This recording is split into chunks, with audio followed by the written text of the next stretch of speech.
Assalamu alaikum. Hello everyone. Today is the third video that I am sharing with you regarding the 450 schools which brought an order that the parents have to pay the fees. Friends, I am reading the order for you. मैं order आपको read करके बता रही हूँ ताकि किसी कोई मेरे से मिस्टेक ना हो जाए. ये ऑर्डर ऐसा कह रहा है कि 15% इंक्रीमेंट हुआ है फीस में, एनुअल फ़ी में, वो आपको भरना पड़ेगा. प्लस 6 इंस्टॉलमेंट में आप भर सकते हैं ये फ़ीस. अगर किसी ने कोई वजह से फ़ीस नहीं भर पाया है तो अगर स्कूल चाहेगी तो कंसेशन उसको अपनी तरफ से दे सकती है 15% में से कम करके. लेकिन ये परसेंट आगे के साल में, आने वाले साल में, नेक्स्ट ईयर में कंटिन्यू नहीं होगा. ये सिर्फ इस साल के लिए है. इसके बाद अगर कोई फ़ीस नहीं भर पाया या पिछले साल का, ये साल का, उसको एग्ज़ाम में जैसे नहीं बिठाएंगे, ऑनलाइन क्लासेस नहीं लेने देंगे, ऐसा वो कुछ नहीं कर सकते school. They are not allowed to do that to the children and they have to allow them to continue the classes and continue. उनका रिज़ल्ट भी वो विथहोल्ड नहीं कर सकते हैं. ऐसा ये सब ऑर्डर कह रहा है, मैं नहीं. और इसके बाद एक और पॉइंट लिखा है कि अगर 10वीं और 12वीं के बच्चों ने भी अगर अपना फ़ीस भरने में देरी हो गई है तो आप उनका हॉल टिकट ये सब रोक नहीं पाते हैं. तो इस तरीके का ऑर्डर है. ये अभी बताऊंगी मैं कि ये केस कहाँ का है. फ्रेंड्स, मेरे लिए ये एकदम हैरत की बात थी कि ये केस है दिल्ली का. और मैं जानना चाहती थी कि मिस अरविंद केजरीवाल और मिस मनीष सिसोदिया जो स्कूल के इंस्पेक्शंस करने जाते हैं वो ये चीज़ कैसे छुप गए हैं कि इनकी नज़र में नहीं आया है कि प्राइवेट स्कूल्स क्या कर रही है. मैं इनसे अपील करूंगी, honourable Arvind Kejriwal, that you please look into this because this is not a small thing that is happened.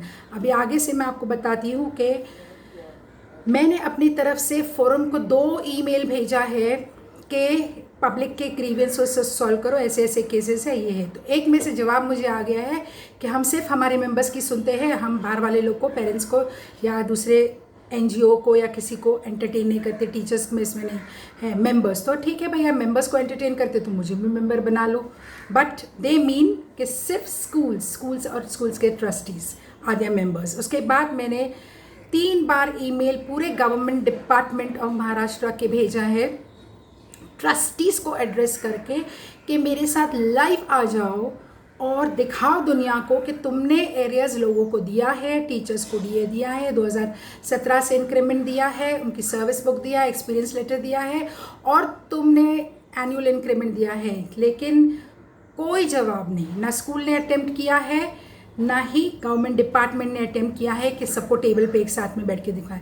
मैं भी चाहती हूँ ये चीज़ लाइव हो ताकि दूध का दूध और पानी का पानी हो जाए. क्योंकि हम 3 केसेस लेके बैठे हैं जिसमें से एक स्कूल में कम से कम 86 टीचर्स चले गए हैं. पूरे पैंडेमिक की बात कर रही हूँ मैं, 2019 से लास्ट महीने तक का, फरवरी मार्च तक का कम से कम 86 टीचर्स और प्यून्स चले गए हैं बिगर अपने एरियाज़ लिए, बिगर एनुअल इंक्रीमेंट लिए. और ये स्कूल्स के फंडे अभी अब एक और बताती हूँ, ये ना नए टीचर्स को छोटे छोटे पगार में अभी रखना स्टार्ट करे सब. आप कभी स्कूल से पूछो ना कि टीचर्स कहाँ गए, टीचर्स के नंबर रखो, पूछो उनसे कि तुम कहाँ गए.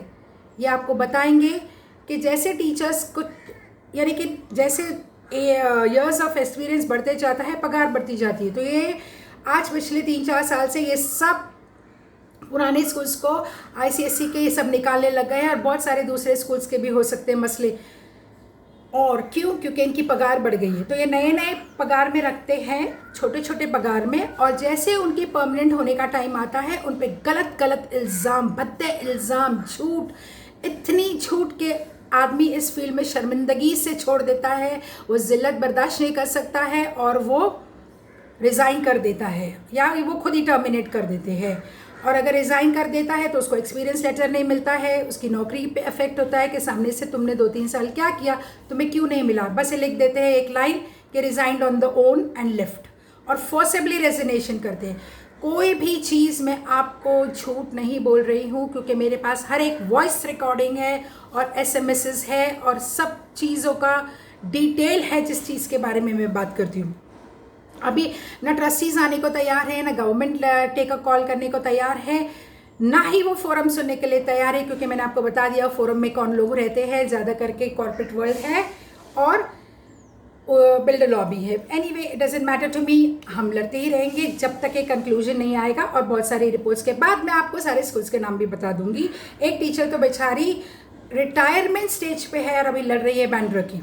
अभी 2-3 हफ्ते पहले ही नहीं, अभी 1 हफ्ते पहले और पिछले 3 दिन पहले की बात है कि 2 स्कूल्स के बांद्रा के मेरे को SMS आए कि उन लोग ने लमसम फीस मांगा है और एक ने बोला है कि कोई बाइफिकेशन दे रहे हैं, नहीं है, फीस मांग रहे हैं। तो मैंने उनको बताया कि तुमको क्या करना है ना, it is up to the parents to get together and come in the front. जब 450 स्कूल लॉबी तुम्हारे ही पैसे से लेकर तुम्हारे ही खिलाफ लड़ रही है, तो तुम इकट्ठे होकर लड़ नहीं सकते। You have to come on one platform. I am appealing to the teachers also. 4-4.5 lakh parents इकट्ठे हो सकते हो 4.5 स्कूल को अगर आप ले लोगे। मुंबई में भी उतनी स्कूल्स होएगी, 300-400 स्कूल। अब मैं आपको बताती हूँ कि आगे जाके कि इन लोगों ने कौन कौन सी चीज़ें अपने खर्चे बताए स्कूल्स में, कि ये बताए हैं। तो जो खर्चे नहीं दिखाया है कोर्ट में कि लाइट, पानी का, लाइब्रेरियन का, लाइब्रेरी का, स्पोर्ट्स को करिकुलर एक्टिविटीज़ का, कैंटीन का और प्रिंटिंग स्टेशनरी का, AC, कूलर, लेबॉरेटरी जो रहती है साइंस की, और ट्रांसपोर्ट का, ये सब फीस वो नहीं ले सकते। कुछ स्कूल्स तो प्राइवेट की ICSE के तो एग्जामिनेशन भी फीस लेते हैं IG 4,500, जिसका कम से कम लेना है उनको, कम से कम लेते हैं 4.5। मतलब 100 रुपये से अगर मैं बोलूँ 200 रुपये लेना है तो मैं 200 ही पे लूँगी, जितना मुझे बोला गया एंड करने के लिए। तो ये 4,500 से लेकर एक एग्ज़ाम का 10-10 हज़ार रुपया भी ले रहे हैं। हर चीज़ की आपके पास रिसीट होनी चाहिए, इट्स वेरी इंपॉर्टेंट। फीस का अभी बांद्रा के स्कूल में कोई बता रहा था कि कंसोलिडेटेड बोल दिया 1 लाख रुपये भरने के लिए। तो मैंने बोला उनको बोलो बाइफिकेशन दिखाने के लिए, और 2 साल में एक बार ये इंक्रीज़ कर सकते हैं, और 7% से 15% तक का, मगर ये डायरेक्ट 15% पे इंक्रीज़ करते हैं, और वो भी वो ट्यूशन फीस के ऊपर ही इंक्रीज़ कर सकते हैं। वो ओवरऑल खर्चे दिखा के ये सब चीज़ें इंक्रीमेंट मांगते हैं।